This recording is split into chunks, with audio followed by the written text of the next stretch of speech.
ياسين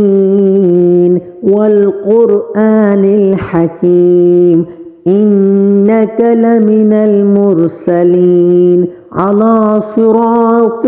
مستقيم تنزيل العزيز الرحيم لتنذر قوما ما أنذر آباؤهم فهم غافلون لقد حق القول على أكثرهم فهم لا يؤمنون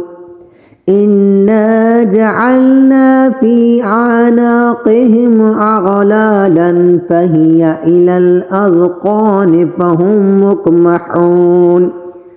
وجعلنا من بين أيديهم سدا ومن خلفهم سدا فأغشيناهم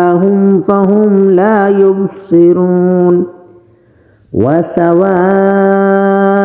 عليهم أأنذرتهم أم لم تنذرهم لا يؤمنون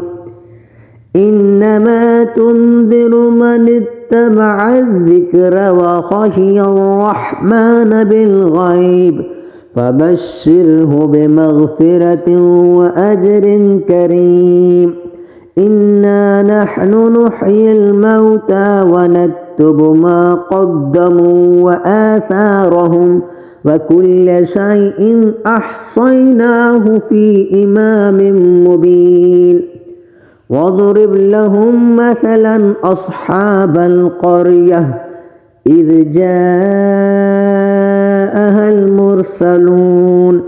إذ أرسلنا إليهم اثنين فكذبوهما فعززنا بثالث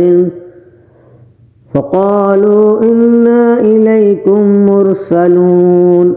قالوا ما أنتم إلا بشر مثلنا وما أنزل الرحمن من شيء إن أنتم إلا تكذبون قالوا ربنا يعلم إنا إليكم لمرسلون وما علينا إلا البلاغ المبين قالوا إنا تطيرنا بكم لئن لم تنتهوا لنرجمنكم وليمسنكم منا عذاب أليم قالوا طائركم معكم أئن ذكرتم بل أنتم قوم مسرفون